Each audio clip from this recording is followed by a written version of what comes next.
So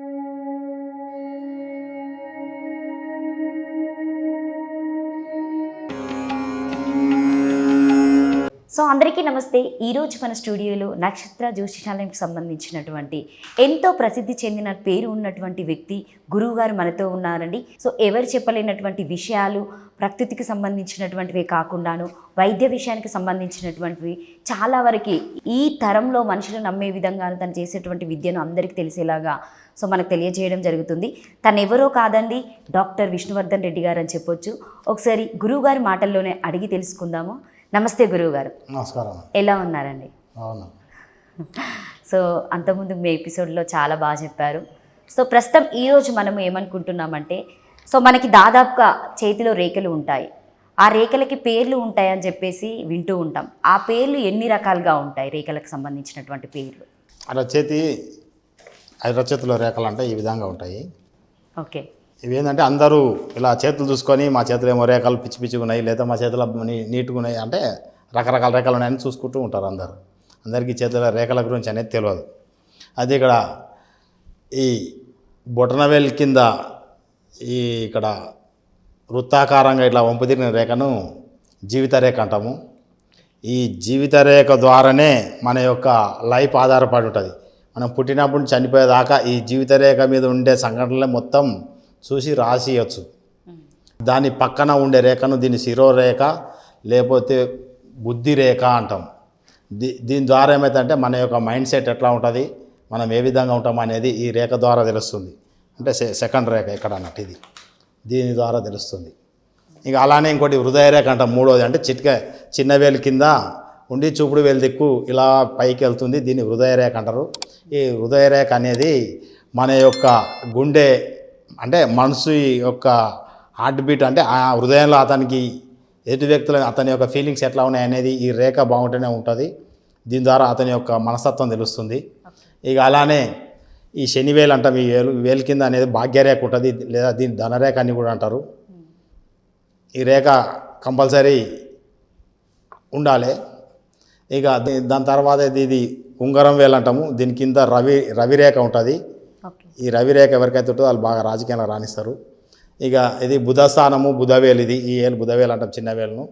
దీని కింద ఉండే రేఖ ఇక్కడ నుంచి ఇక్కడ వరకు ఉంటుంది, బుధరేఖ అనేది వస్తుంది, దాన్ని బుధరేఖ అంటాము. ఈ జీవిత రేఖ శిరోరేఖ కలిసిన ప్లేస్లో కుజస్థానం ఉంటుంది. మొదటి కుజస్థానం, రెండో కుజస్థానం ఇక్కడ ఎండింగ్లో ఉంటుంది. ఇక్కడ ఇంకా ప్లస్ ఇక్కడ ఉండే వేలు లేకుండా ఇక్కడ హైట్గా ఉన్న ఈ ప్లేస్ను చంద్రస్థానం అంటాము. ఇక్కడ ఉండే రేఖలు చంద్రస్థానాన్ని తెలియజేస్తాయి. అయితే ఇట్లా అరచేతిలో ఉండే ఈ రేఖలు ఏం చేస్తాయంటే, మనం పుట్టినప్పుడే ఈ రేఖలు ఏర్పడి పుడతాము. ఆ రేఖలు ఉన్న వ్యక్తులు వాటి యొక్క విధానాన్ని బట్టి అతని యొక్క మనస్తత్వం ఉంటుంది. ఆ రేఖలు కొందరికి 2-3 ఉంటాయి, ఇవి మిగతా రేఖలు ఉండవు. అలాంటి వాళ్ళు డబ్బుకు బాగా కష్టపడుతుంటారు. అంటే అరచేతిలో ఏమవుతుందంటే 1 ఇయర్కి ఒకసారి ఈ చేతిలో కొన్ని చిన్న చిన్న రేఖలు పోవడము, కొత్త రేఖలు రావడం జరుగుతుంది. ఆ రేఖలు మనం చేతుని ఇట్లా చూసుకుంటే మనకు ఏదో ఒక రేఖ అంటే చిన్న దారంలాగా ఉండే రేఖలను చూసుకుంటే సంవత్సరానికి ఒకసారి మల్లెతీగలాగా పెరుగుతూ ఉంటుంది గమనిస్తే. ఓకే. అయితే అలా నిజంగానే మారుతుంది, చేంజ్ అవుతుంటుంది. ఈ బ్రాడ్గున్న ఈ 5 మటుకు మారవు, మిగతా రేఖలు మటుకు చేంజ్ అవుతూ ఉంటాయి. ఇవి చిన్న చిన్న రేఖలు ఎందుకు మారుతాయంటే, మనం పుట్టినప్పుడు దశ అంతర్దశలు అనేది మన డేట్ ఆఫ్ బర్త్ ద్వారా ఎలా చూసుకుంటామో ఈ రేఖలు కూడా దశ అంతర్దశని బట్టి చేంజ్ అవుతూ ఉంటుంది. ఈ చేంజ్ అయిన దాన్ని బట్టి మన యొక్క లైఫ్ స్టైల్ మారుతూ ఉంటుంది. ఓకే. మారిపోతుంది. ఎవ్రీ ఇయర్ మనం ఒక రకంగా ఓ సంవత్సరం బాగా అప్లో ఉంటే ఒక సంవత్సరం డౌన్ ఫాల్ అవుతాం. అంటే చేతిలో వచ్చే రేఖను బట్టే డౌన్ ఫాల్ అవుతుంది. అయితే దాన్ని బట్టి మన యొక్క మనస్తత్వం మారిపోయి మనం ఏదో అనకూడని మాటలు అనడము, ఇబ్బందులు పడడం జరుగుతుంటుంది అన్నట్టు. అయితే ఈ రేఖలను బట్టి మన లైఫ్ స్టైల్ మారుతుంటుంది. అయితే దీన్ని బట్టి మనం చెప్పేచ్చు అన్నట్టు, మనం ఎన్ని సంవత్సరాలు బతుకుతాము, ఏం పని చేస్తాము, ఏ జాబ్ చేస్తాము, ఎలాంటి మ్యారేజ్ అవుతుంది, ఎవరిని చేసుకుంటాం అనేది. నాకు చెప్పండి ఒకసారి లైవ్లో. మీకు పుట్టినప్పటి నుంచి డబ్బుకి ఇబ్బంది లేదు, ఇడికెళ్ళే చెప్తున్నా. ఎప్పుడు మీ దగ్గర డబ్బులే ఉంటాయి. మీరు హై లెవెల్, మీది అసలు గవర్నమెంట్ జాబ్ ఉంది మీ చేతిలో.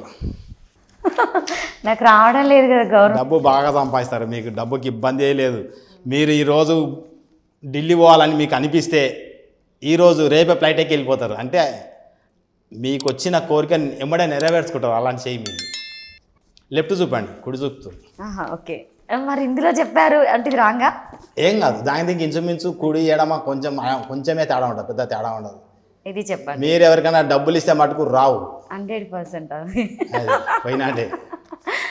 నాకు పెళ్ళి ఎప్పుడు అవుతుందో చెప్పండి. అది పెళ్లి దగ్గరకు చెప్తా, కానీ మీకు జాలి ఉంది, ఎదుటి వ్యక్తుల మీద జాలి ఉంటుంది. జాలితో మీ శాలరీ ఎవరైనా బాధపడుతున్నారు అంటే ఇచ్చిపోతారు. మళ్ళీ మీరు అడగారు, వాళ్ళు ఇయ్యరు, అడిగినా ఇవ్వరు. నాకేమైనా బాయ్ ఫ్రెండ్స్ లాంటి వాళ్ళు ఉన్నారు? మీకు 17 ఇయర్స్లా పరిచయం అవుతాడు అబ్బాయి. 17 ఇయర్స్ అంటే ఇంటర్ సెకండ్ ఇయర్. ఆ తర్వాత మీకు 25 ఇయర్స్కి ఉంది మ్యారేజ్, అంతే. మీరు అదే చెప్తే కదా డబ్బులు ఇస్తే రావని. మీకు 1 2 3 4 మీకు 42 43 సంవత్సరాలు నాకు కోర్టు కేసు నడుస్తుంది మీ మీద. అంటే మీరు కొట్టుకోవడం కానీ, కోర్టు కేసు మీరు వేయడం కానీ, ఏదో ఒకటి. ప్రతి విషయం మీకు అనుమానం, చేయాలన్నా వద్దా? ఇప్పుడు ఇక్కడికి వచ్చేటప్పుడు మీరు అనుకోరు అసలు ఈ ఎపిసోడ్ సార్తో నేను చేస్తానా చేయనా, నాతోటి అవుతుందా కాదా అంటే అనుమానం ఫస్ట్ మీకు. మెమరీ పవర్ కూడా బాగానే ఉంది.